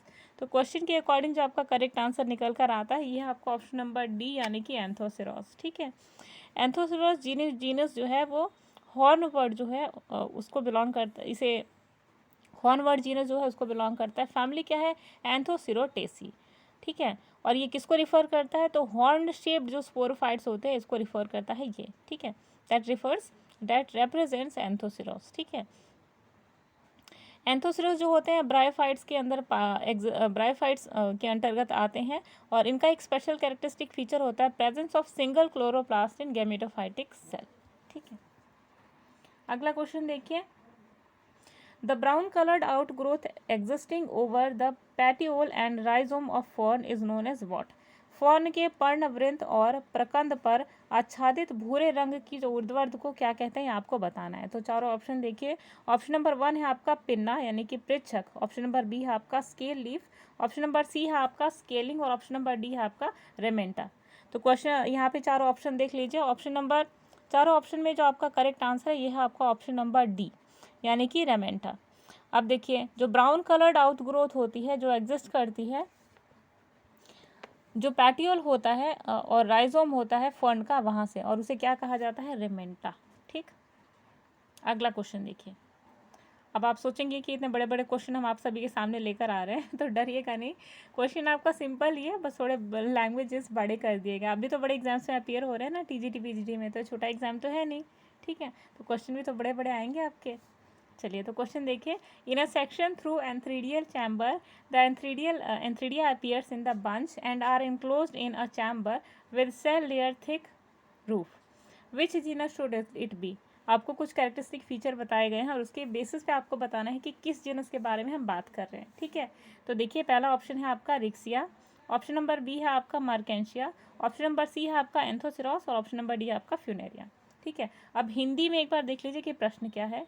तो हिंदी में प्रश्न है, पुंधानी कोष्ठ में होती हुई एक कांट में पुंधानी गुच्छे में दिखाई देती है, और वे ऐसे प्रकोष्ठ में जिसकी छत 2 कोशिका परत मोटी होती है और घिरी हुई होती है। तो ये वंश कौन सा है आपको बताना है। ठीक है, तो चारों ऑप्शन देखिए आपने। अब सही आंसर जो है आपका वो है उत्तर नंबर सी, यानी कि एंथोसिरोस। ठीक, एंथोसिरोस में जो एंथ्रीडिया है वो सिंगल प्रेजेंट होता है।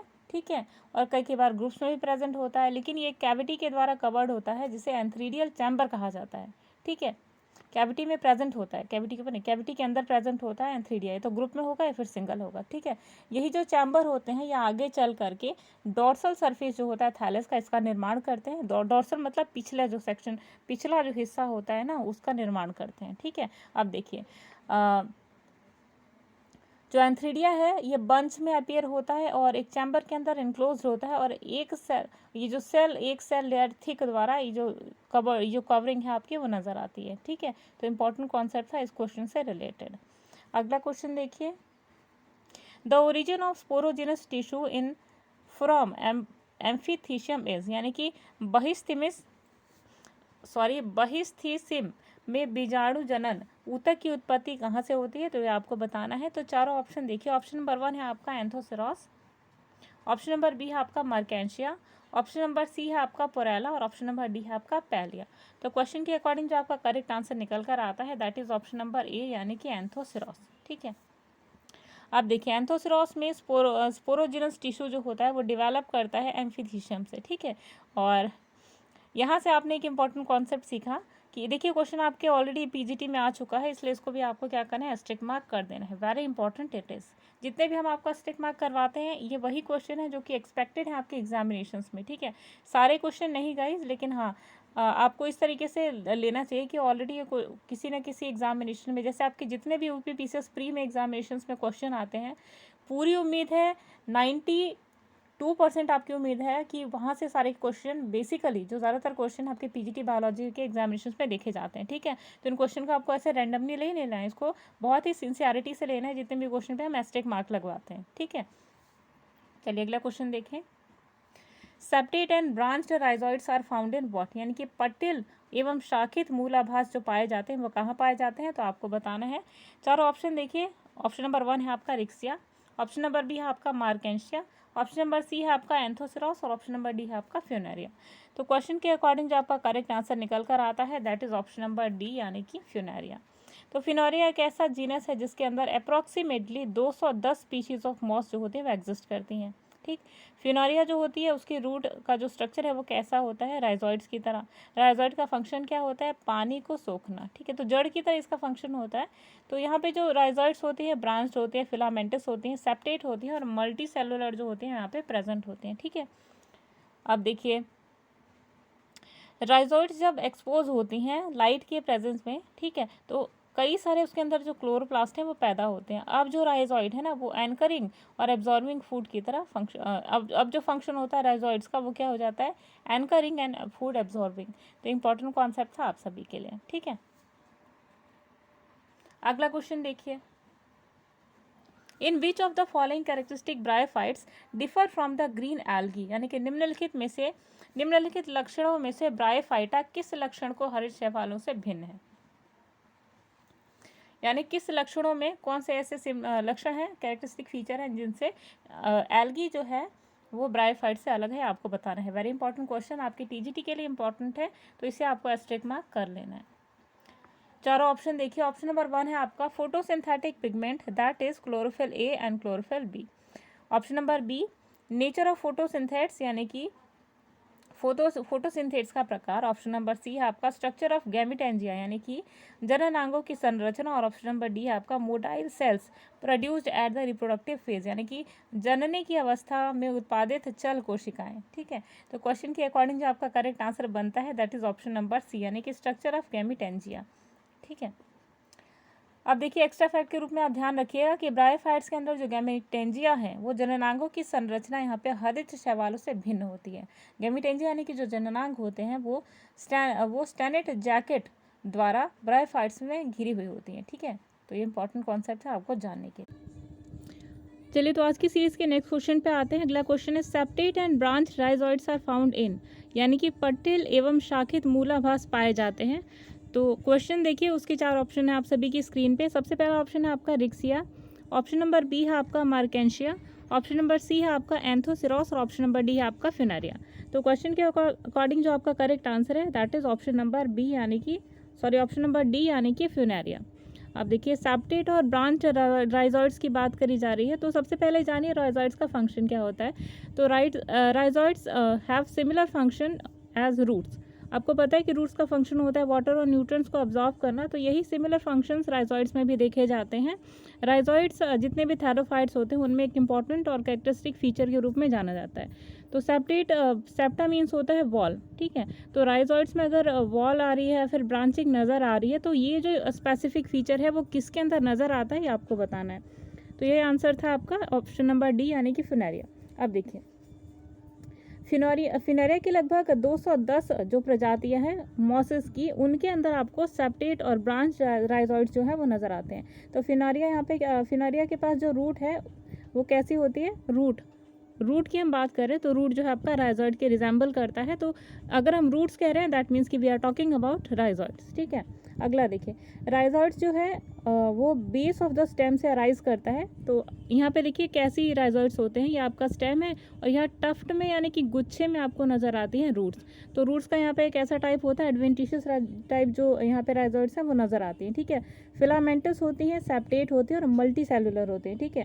ब्रांचेस जो राइजोइड्स की देखी जाए तो ये जब लाइट के एक्सपोज में आती हैं या लाइट के कांटेक्ट में आती हैं तो कई सारे यहाँ पे क्लोरोप्लास्ट होते हैं जो अराइज होते हैं, ठीक है। तब जब राइजोइड्स किसी सनलाइट के कांटेक्ट में आती हैं तब यहाँ पर जो राइजोइड्स होते हैं वो फंक्शन करने लगती हैं किसकी तरह, फूड एब्जॉर्बिंग जो फंक्शन है उसकी तरह एक्ट करने लगते हैं, ठीक है। और वैसे भी देखिए क्लोरोप्लास्ट का फंक्शन क्या होता है, टू एब्जॉर्ब लाइट। तो यहाँ पे जब सनलाइट एब्जॉर्ब हो जाता है तो राइजोइड्स भी है एक तरीके से फोटोसिंथेटिक रीजन की तरह एक्ट करने लगते हैं, ठीक है। तो इंपॉर्टेंट फीचर था। अगला क्वेश्चन देखिए, अगला क्वेश्चन है आपका which of the following shows in situ germination of spores, यानी कि निम्नलिखित में से किस में बीजाणुओं का अंकुरण इन सीटू होता है। इन सीटू मतलब बात की जा रही है कि एक इन सीटू होता है कि एक्स सीटू होता है, ठीक है। एक इन विट्रो होता है कि इन विवो होता है। तो एक होता है आर्टिफिशियल और एक होता है एक नेचुरल प्रोसेस होता है, ठीक है। तो आपसे इन सीटू के बारे में बात करी जा रही है। तो देखिए चारों ऑप्शन आप सभी की स्क्रीन पे। सबसे पहला जो आपका ऑप्शन है that is Riccia, option number B है आपका मार्केंशिया, ऑप्शन नंबर सी है आपका पैलिया और ऑप्शन नंबर डी है आपका स्फैग्ना। तो क्वेश्चन के अकॉर्डिंग जहाँ पे आपका करेक्ट आंसर है दैट इज ऑप्शन नंबर, आपसे स्पोर्ट्स के बारे में बात की जा रही इन सीटू जर्मिनेशन के बारे में, ठीक है। तो क्वेश्चन का आंसर है आपका ऑप्शन नंबर सी यानी कि पैलिया। अब देखिए जो पैलिएसी फैमिली होती है उसको बिलोंग करता है पैलिया, और ये जो पौधा होता है यहाँ पे इसमें कई सारी ऐसी स्पीशीज़ हैं जो एग्जिस्ट करती हैं जिनमें बीजाणु यानी बीजाणु मतलब स्पोर्स, ठीक है। स्पोर्स का अंकुरण जो होता है वो इन सीटू होता है, ठीक। अब देखिए पैलिया में जो एंथ्रीडिया होता है वो एंथ्रीडिया बेसिकली देखिए जब भी हम बात कर रहे थे ब्रायोफाइट्स के बारे में तो हमने एक चीज़ सीखी थी वहाँ पे कि फर्टिलाइजेशन जो होता है वो that is always in the presence of water और मॉइस्चर जो था वो नेसेसरी फैक्टर था फर्टिलाइजेशन के लिए। तो यहाँ पर भी जो है वो एक इम्पॉर्टेंट कैरेक्टरिस्टिक फीचर था कि fertilisation is always carried out in the presence of moisture और वाटर, ठीक है। तो यहाँ पे देखिए एक इम्पॉर्टेंट कैरेक्टरिस्टिक फीचर के रूप में आपने जाना। अब देखिए इसमें जो स्पर्म होता है वो बाहर आता है कब, जबकि जो वाटर होता है वो एब्जॉर्ब कर लिया जाता है प्लांट्स के बॉडी के द्वारा, ठीक है। अब जैसे ही यहाँ पे डाइसेंस होता है स्पर्म का वैसे ही ये तैर कर जो होता है आर्चिगोनियम तक पहुँचता है, वहाँ पे जा कर के जो एग होता है उसके साथ में फर्टिलाइजेशन होती है। अब देखिए फर्टिलाइजेशन जो होता है क्योंकि यहाँ पे जो एग है वो काफ़ी बड़ा है साइज़ में, ठीक है। तो यहाँ जो यहाँ गैमेटोफाइट से जुड़ा होता है यहाँ पे जो एग है, तो स्पोरोफाइट जब डेवलप करता है तो स्पोरोफाइट यहाँ पे कैप्सूल के अंदर प्रेजेंट होता है और ये तब आता है जबकि जो कैप्सूल होता है वो मैच्योर हो चुका होता है, ठीक है। और बेसिकली मैच्योरिटी के बाद ही जब डाइसेंस होता है स्पर्म का तो वो काफ़ी प्रेशर के साथ में जब कैप्सूल फटता है तब ये जो स्पर्म है वो ट्रैवल करता है with the help of water और एयर, चाहे जैसे भी हो वो ट्रैवल करके आर्चिगोनियम तक पहुँचता है और वहाँ के बाद एग के साथ में उसका फर्टिलाइजेशन प्रोसेस होता है, ठीक है। तो इंपॉर्टेंट कॉन्सेप्ट था जो भी यहाँ पे हमने डिस्कस किया आपके क्वेश्चन के अकॉर्डिंग, ठीक है। चलिए अगले प्रश्न पे आते हैं। अगला प्रश्न है आपका which of the following shows the characteristic of green algae as well as lower vascular plants, यानी कि निम्नलिखित में से किसमें हरी शैवालों तथा निम्न संवाहनी पादपों के लक्षण पाए जाते हैं। तो चारों ऑप्शन देखिए। ऑप्शन नंबर वन है आपका ट्राइकम, या आप इसको पॉलीट्राइकम भी कह सकते हैं। ऑप्शन नंबर बी है आपका मार्केंशिया, ऑप्शन नंबर सी है आपका एंथोसेरॉस और ऑप्शन नंबर डी है आपका फ्यूनेरिया, ठीक है। तो क्वेश्चन के अकॉर्डिंग जो आपका करेक्ट आंसर आता है that is option number C यानी कि एंथोसेरॉस। तो क्वेश्चन आपसे पूछ क्या रहा है कि जितनी भी हरी शैवाली होती है यानी ग्रीन जो एल्गी होती हैं जो कि क्लोरोफाइसी फैमिली को बिलोंग करती हैं, ठीक है, उनमें जो वेस्कुलर जो लोअर वेस्कुलर प्लांट्स होते हैं उनमें कौन से इंपॉर्टेंट लोअर वेस्कुलर जो प्लांट्स होते हैं ये इंपॉर्टेंट फीचर किस प्लांट के अंदर पाया जाता है, ये आपसे क्वेश्चन पूछ रहा है। तो हमने पहले भी डिस्कस किया, देखिए क्वेश्चन समझना बहुत ही ज़्यादा इंपॉर्टेंट फैक्टर होता है क्वेश्चन पेपर में। अगर आपने क्वेश्चन को सही से नहीं समझा है तो क्वेश्चन का आंसर भी आपको सही से नहीं पता चलेगा। तो सबसे पहले थोड़ा सा टाइम डिवोट कीजिए कि question what the question is trying to ask. तो यहाँ पे आपको पहले क्वेश्चन का कॉन्सेप्ट समझना है। क्वेश्चन आपसे क्वेश्चन में क्या दिया है, देखिए कैरेक्टरिस्टिक फीचर दिया और आपको क्या करना है, वो प्लांट ढूंढना है जिसमें फीचर पाया जाता है। ठीक है, तो एंथोसेरॉस है आपका यहाँ पे करेक्ट आंसर। ठीक है, अब एंथोसेरॉस देखिए कौन सी फैमिली को बिलोंग करता है, तो एंथोसेरॉसी जो फैमिली है इसको बिलोंग करता है एंथोसेरॉस। ठीक है, जिसमें जितने भी ग्रीन एल्गीज हैं वो सभी आते हैं और सभी के अंदर जो है वो वेस्कुलर जो लोअर वेस्कुलर प्लांट्स है वो इन सभी में एक इंपॉर्टेंट फीचर के रूप में पाए जाते हैं और इन्हें हर्टवर्ट के नाम से भी हर्थवेट के नाम से भी जाना जाता है। तो इम्पॉर्टेंट कॉन्सेप्ट है आपका। ठीक है, हर्थवर्ट। ठीक है, वर्ड मतलब क्या होता है, वर्ड मतलब होता है मस्सा, जो हम पहले भी डिस्कस कर चुके हैं। तो थैलस, देखिए थैलस को आप इस तरीके से रिजेंबल कर सकते हैं वर्ड के साथ में। ठीक है, जैसे आपका लिवर वर्ड हुआ, ठीक है, क्लब मॉस हुआ, तो क्लब मॉस किसका नाम होता है, लिवर वर्ड किसका नाम होता है, या आपको पीट मॉस किसका नाम होता है। तो ये सारे जो कॉमन नेम्स है लार्वल फॉर्म से और ये जो आपकी फैमिलीज़ हैं ये सारी आप सभी के एग्जामिनेशन के लिए बहुत ही ज़्यादा इंपॉर्टेंट है। और बिल्कुल लास्ट मोमेंट में यानी करीबन जब आपका 3 या 4 दिन रह जाएगा तो हम आपके लिए एक मैराथन क्लास लेकर आएंगे, मैराथन क्लास जिसमें कि सारे इंपॉर्टेंट क्वेश्चन जो आपके टीजीटी के लिए सेपरेट क्लासेस और पीजीटी के लिए सेपरेट क्लासेस। तो सबसे पहले टीजीटी के जो स्टूडेंट्स हैं उनके लिए एक मैराथन क्लास आएगी जहाँ पर आप देखेंगे कि कौन से इंपॉर्टेंट कॉन्सेप्ट है जो आपके एग्जामिनेशन के लिए इंपॉर्टेंट है। तो चलिए बढ़ते हैं आगे की तरफ। अगला क्वेश्चन देखिए, in Sphagnum the gametophyte structure compensating for the absence of seta is known as what. Sphagnum में देखिए एक युग्मकोद्भीय ये रचना होती है जो कि सीटा की अनुपस्थिति को पूरित करती है, तो उसे क्या कहा जाता है, ये आपसे क्वेश्चन पूछ रहा है। तो चारों ऑप्शन देखिए, सबसे पहला आपका ऑप्शन है कॉलुमनेला, ऑप्शन नंबर बी है आपका इलेक्ट्रोफोर्स, ऑप्शन नंबर सी है आपका स्पोरेंजियोफोर्स और ऑप्शन नंबर डी है आपका स्यूडोपोडियम। तो देखिए क्वेश्चन के अकॉर्डिंग जो आपका करेक्ट आंसर निकलता है ये है ऑप्शन नंबर डी यानी कि स्यूडोपोडियम। ठीक है, क्वेश्चन आपसे क्या पूछ रहा है कि स्फैग्नम के अंदर जो गैमेटोफाइटिक स्ट्रक्चर होता है जिसके अंदर सीटा जो होता है वो एब्सेंट होता है, उसे आप क्या कहेंगे, आपसे पूछा जा रहा है। ठीक है, तो इसका आंसर है आपका डी स्फैग्नम। स्फैग्नम क्या होता है, स्फैग्नम के अंदर स्फैग्नम का जो गैमेटोफाइटिक स्ट्रक्चर होता है इसमें सीटा जो होता है वो कम्प्लीटली एब्सेंट होता है। ठीक है, और यही आपका क्या कहलाता है, स्यूडोपोडियम। ठीक है, सीटा क्या होता है, सीटा यहाँ पर जो लोअर पोर्शन होता है ना गैमेटोफाइट का, तो एकदम लोअर पोर्शन को आप सीटा कहते हैं ना। इस तरीके से देखिए स्क्रीन पे, ये है आपका फूट और ये है सीटा। तो बिल्कुल लोअर नहीं, आपकी बीच का जो सेक्शन आप कह सकते हैं, या ये जो लोअर सेक्शन है इसके जस्ट ऊपर का जो सेक्शन है ये आपका क्या कहलाएगा, सीटा। ठीक है, और ये क्या है आपका फूट। तो सीटा अगर एब्सेंट है उसकी जगह पे स्यूडोपोडिया जो है वो प्रेजेंट होता है, तो एक इंपॉर्टेंट फीचर होता है आपके स्फैग्नम का। ठीक है, स्फैग्नम इसलिए भी इम्पॉर्टेंट है क्योंकि स्फैग्नम को एडिबल पर्पसेस के लिए यूज़ किया जाता है, खाने के लिए इस्तेमाल किया जाता है। ठीक है, क्योंकि इसके अंदर काफ़ी हाई न्यूट्रिटिव वैल्यू होती है और कई सारे ऐसे एल्गीज होते हैं जैसे कि कैल्प होता है। ठीक है, और इसके साथ ही लामिनेरिया होता है जिसमें से इंपॉर्टेंट एडिबल जो सब्सटेंसेस है वो एक्सट्रैक्ट किए जाते हैं। ठीक है, अगला देखिए, अगला क्वेश्चन है, in a fully mature sporophyte of Riccia the spore mass is enclosed in what. यानी कि रिक्सिया के एक पूर्ण परिपक्व स्पोरोफाइट में जो स्पोर का समूह है वो किसके द्वारा घिरा हुआ होता है, ये आपको बताना है। तो चारों ऑप्शन देखिए, सबसे पहले आपका ऑप्शन है जैकेट से, ऑप्शन नंबर बी है वेंटर से, ऑप्शन नंबर सी है आपका थैलस से और ऑप्शन नंबर डी है आपका पेरिकाइटियम से। तो यहाँ पर जो आपका करेक्ट आंसर है ये है ऑप्शन नंबर ए यानी कि जैकेट। तो जब हमने रिक्सिया का स्ट्रक्चर पढ़ा था काफ़ी डिटेल में हमने डिस्कस करा था, करीबन 7 से 8 वीडियोस में रिक्सिया के बारे में, फ्रॉम जो हमने इंटरनल स्ट्रक्चर पढ़ा था, मॉर्फोलॉजी पढ़ी थी, हैबिटेट पढ़ा था और स्पोरोफाइट जनरेशन पढ़ा था। ठीक है, गैमेट जनरेशन पढ़ा था, इसके साथ ही काफ़ी सारी चीज़ें लाइफ साइकिल से लेकर के मतलब टिल जो टॉप टू बॉटम था हर चीज़ को डिस्कस किया था। और आपने देखा होगा उस समय कि जब मैच्योर स्पोरोफाइट की बात कर रहे थे तो हमने ये भी पढ़ा था वहाँ पे कि जो मैच्योर स्पोरोफाइट होता है वो कवर्ड होता है जैकेट सेल्स के द्वारा। ठीक है, वेंटर सेल तो अंदर की तरफ प्रेजेंट होती है ना, देखिए नाम से ही क्लियर है। जैकेट आप कब पहनते हैं, सर्दियों में जब आपको सर्दी लगती है। ठीक है, तो जैकेट क्या करता है, आपकी बॉडी को एक प्रोटेक्शन प्रोवाइड करता है, ठीक है। तो जैकेट का भी फंक्शन यहाँ पे वही होता है, जो इंटरनल सेल्स होते हैं उनको प्रोटेक्ट करने का काम कौन करता है, जैकेट, ठीक। तो ये एक इंपॉर्टेंट कॉन्सेप्ट था आप सभी के लिए। चलिए अगले क्वेश्चन पे आते हैं। अगला क्वेश्चन है आपका, an antheridial chamber containing a bunch of antheridia are found in what.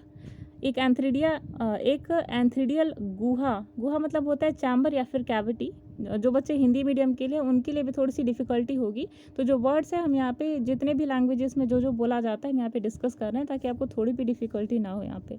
तो देखिए, एक एंथ्रीडियल गुहा यानी कि कैविटी या चैम्बर होता है जिसमें एंथ्रीडिया गुच्छे में पाया जाता है। तो ये किस में एक फीचर्स के रूप में देखा जाता है। तो चारों ऑप्शन देखिए। सबसे पहला आपका ऑप्शन है रिक्सिया, ऑप्शन नंबर बी है मार्केंशिया, ऑप्शन नंबर सी है आपका एंथोसिरॉस और ऑप्शन नंबर डी है आपका पैलिया। तो क्वेश्चन के अकॉर्डिंग जो आपका करेक्ट आंसर है that is option number C यानी कि एंथोसिरॉस। आप देखिए, एंथोसिरॉस जो होता है उसके अंदर एंथ्रीडिया जो है ये सिंगल या फिर ग्रुप्स में पाया जाता है, ठीक है। और एक चैम्बर के अंदर, एक कैविटी के अंदर कवर्ड होता है। अब देखिए, ये जो कैविटी होती है उसका नाम क्या है, तो इसे एंथ्रीडियल चैम्बर के नाम से जाना जाता है। अब ये जो चैम्बर होता है ये कहाँ पे डेवलप करता है, तो डॉर्सल सरफेस जो होता है थैलस का, उसके ऊपर ये डेवलप करता है, ठीक है। लेकिन ये तब तक नहीं फटता जब तक ये मैच्योर नहीं हो जाता, और ये जो सरफेस होता है थैलस का ये उसके द्वारा कवर्ड होता है, ठीक। तो इंपॉर्टेंट कॉन्सेप्ट था आपका इस क्वेश्चन को लेकर के। चलिए अगले क्वेश्चन पे आते हैं। अगला क्वेश्चन है आपका, there are 5 rows of neck canal cells in the archegonium of, यानी कि स्त्री घानी में नेक कैनाल कोशिकाओं की 5 कतारें होती हैं, ठीक है। किस में होती है ये आपको बताना है। तो सबसे पहला ऑप्शन देखिए, चार ऑप्शन में से सबसे पहला ऑप्शन है ऑप्शन 1 पोरेला, ऑप्शन नंबर बी है मार्केंशिया, ऑप्शन नंबर सी है आपका रिक्सिया और ऑप्शन नंबर डी है आपका फिनेरिया। तो क्वेश्चन के अकॉर्डिंग जो आपका करेक्ट आंसर है दैट इज ऑप्शन नंबर ए यानी कि पोरेला। देखिए, पोरेला जीनस के अंदर जो पौधों की स्त्री घानी होती है उनमें नेक कैनाल सेल्स जो होती है वो 5 कतारों में होती हैं, ठीक। और स्त्री घानी जो होता है उसमें टोटल जो पौधे हैं उनमें स्त्री घानी जो होता है वो मादा जननांग का एक हिस्सा होता है, यानी कि फीमेल गैमेट का एक पार्ट होता है। तो ये आपको ध्यान रखना है, ठीक है। अगला क्वेश्चन देखिए। अगला क्वेश्चन है, the protective device over the developing sporophyte is shoot calyptra in, यानी कि विकासशील स्पोरोफाइट के ऊपर संघीय उपाय शूट कैलिप्ट्रा होता है। तो किस में होता है आपको बताना है। तो चारों ऑप्शन देखिए। ऑप्शन नंबर 1 है आपका फ्रूलानिया, ऑप्शन नंबर बी है आपका एंथोसिरॉस, ऑप्शन नंबर सी है आपका स्फैग्नम और ऑप्शन नंबर डी है आपका पैलिया। तो क्वेश्चन के अकॉर्डिंग जो आपका करेक्ट आंसर है दैट इज ऑप्शन नंबर ए यानी कि फ्रूलानिया, ठीक। तो फ्रूलानिया देखिए, इसके पर फ्रूलानिया के अंदर एक इंपॉर्टेंट कॉन्सेप्ट आपको ध्यान रखना है कि यहाँ ये जो प्रोटेक्टिव डिवाइस होता है जो कि डेवलपिंग स्पोरोफाइट को कवर करके रखता है, तो इसे शूट कैलिप्ट्रा के नाम से जाना जाता है, जो कि फिनेरिया के अंदर पाया जाता है, ठीक है। तो इंपॉर्टेंट कॉन्सेप्ट था आप सभी के लिए। अगला क्वेश्चन देखिए।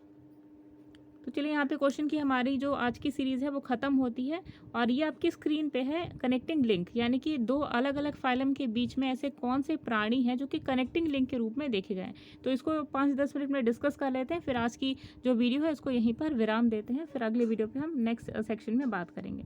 तो देखिए, यहाँ पे वायरस जो है वो किसके बीच का कनेक्टिंग लिंक है, तो ये निर्जीव और सजीव के बीच में, यानी कि लिविंग और नॉन लिविंग के बीच का जो कनेक्टिव लिंक है वो आपका वायरस है। दूसरा है आपका प्रोटिस्टियन। तो प्रोटिस्टियन जो है ये आपका ये ग्रुप प्रोटिस्टा को बिलोंग करता है, और ये मोनेरा और बहुकोशिकीय जीव यानी कि मोनेरा और मल्टी सेलुलर एनिमल्स के बीच का एक कनेक्टिंग लिंक है। दूसरा देखिए यूग्लिना। तो यूग्लिना जो है आपका ये ग्रुप प्रोटिस्टा को बिलोंग करता है, ये प्लांट और एनिमल के बीच का कनेक्टिंग लिंक है, यानी कि पादप और जंतु के बीच का एक क्या है, मध्यस्थ है, ठीक है।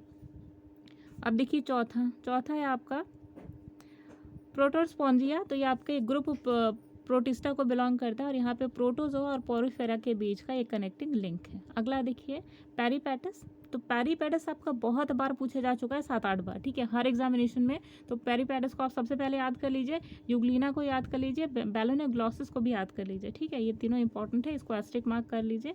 बाकी सारी चीज़ भी आपको याद करनी है, पर इन पर आप मेन फोकस कीजिएगा, ठीक है। तो अगला देखिए, अगला है पेरीपेटस। तो पेरीपेटस जो है आपका ये ग्रुप ऑर्थोपोडा को बिलोंग करता है, और ये एनीलिडा और ऑर्थोपोडा के बीच का एक कनेक्टिंग लिंक है। अगला देखिए नियोप्लिना। तो नियोप्लिना जो है आपका ग्रुप फाइलम मोलस्का को बिलोंग करता है, और ये एनीलिडा और मोलस्का के बीच का एक कनेक्टिंग लिंक है। सेवन्थ देखिए बेलेनोग्लॉसिस।